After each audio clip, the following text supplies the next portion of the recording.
Pasangan bakal calon pilkada di Kabupaten Sumatera Selatan mengikuti tes kesehatan di Rumah Sakit Umum Pusat Dr. Muhammad Husin Palembang. 20 bakal calon yang dijadwalkan mengikuti tes, sementara 2 orang bakal calon belum mengikuti tes karena sakit.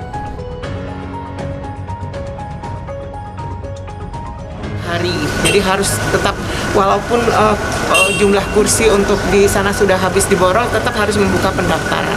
Itu sesuai regulasi aja. Jadi nanti pemeriksaan kesehatannya setelah itu 13-14. Hari ini ada berapa orang? Hari ini 5 kabupaten, ada 20 orang. Ada 2 orang yang sakit yang nanti pemeriksaan kesehatannya akan dibarengkan dengan yang Oku dan Oku Selatan. Siapa itu yang sakit? Dua orang itu siapa? Dari Tali dan Musirawas Utara. Ya, itu ada yang positif ya kabarnya? Saya tidak tahu ya, karena laporannya pemeriksa sakit ya. Yang Tali itu cabuknya ya.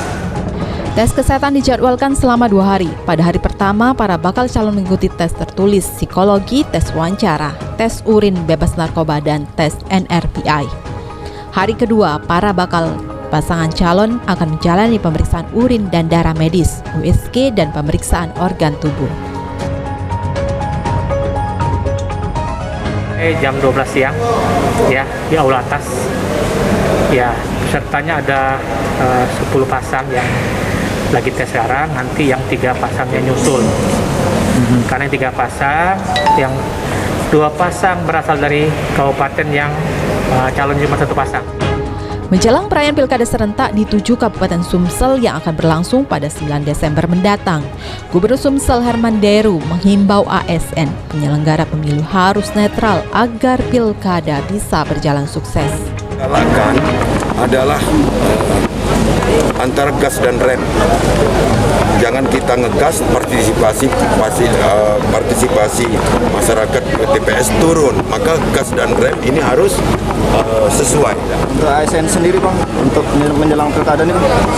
ASN netral lah, nggak boleh lah. ASN itu punya hak pilih tapi tidak punya hak kampanye. Keberhasilan pelaksanaan Pilkada Serentak 2020 yang berlangsung di tengah pandemi COVID-19 akan menjadi acuan bagi Indonesia untuk melaksanakan kegiatan pemilu berikutnya, sehingga seluruh jajaran penyelenggara yang ada untuk betul-betul memperhatikan protokol keamanan dan kesehatan yang sudah diatur dalam peraturan KPU.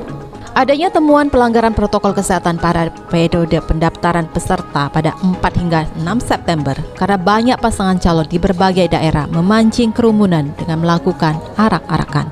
Penerapan protokol kesehatan pencegahan COVID-19 dalam setiap tahapan pelaksanaan Pilkada 2020 menjadi harga mati yang harus dilaksanakan karena keselamatan masyarakat adalah yang utama.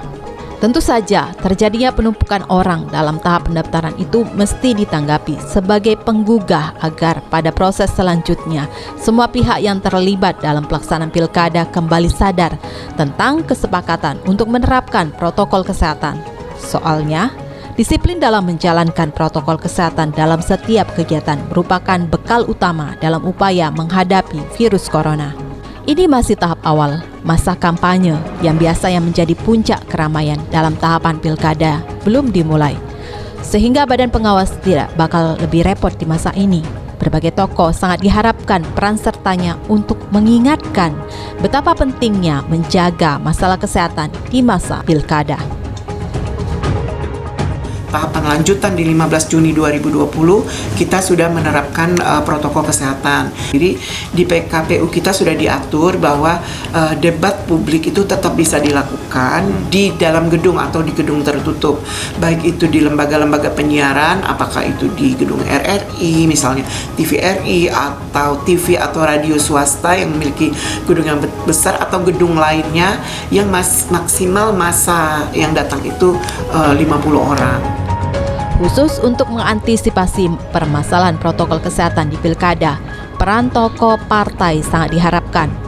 Mereka lah yang pada saat ini sering tampil di muka, bicara di forum, bertemu dengan tokoh lain yang semua tindak tanduknya dipotret, ditonton, dan dilihat langsung oleh banyak orang. Para pendukung mereka menunggu instruksi. Tentu saja yang utama adalah instruksi untuk memilih jagoan mereka. Dan di masa pandemi, para pendukung menunggu instruksi tentang menjalankan protokol kesehatan.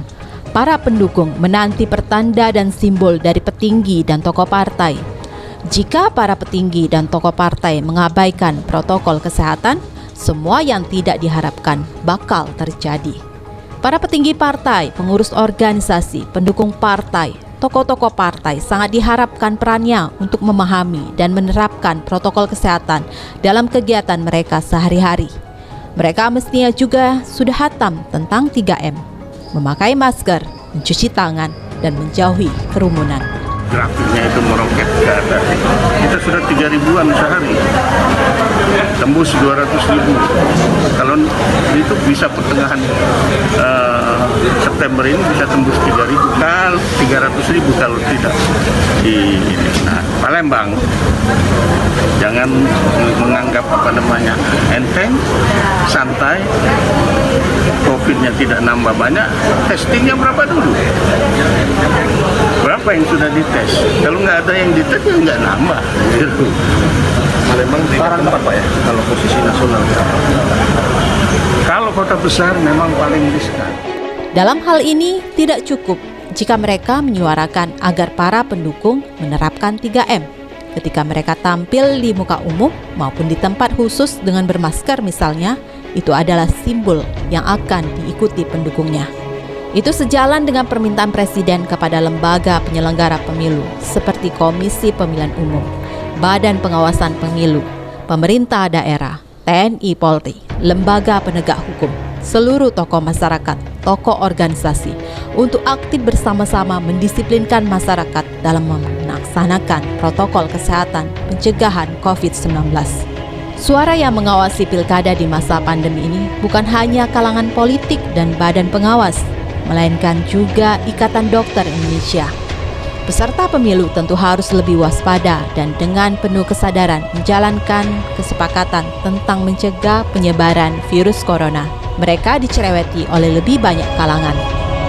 Di wilayah Sumatera Selatan bahwa mereka berkomitmen di dalam setiap tahapan pilkada mereka akan menerapkan protokol kesehatan, masker, jaga jarak, hindari kerumunan. 700 personil dari TNI, Polri, Satpol PP, kemudian Ormas juga semuanya terlibat. Pak, ini kan masih sosialisasi, sasarannya dan sanksinya apa nanti Pak ke depan Pak?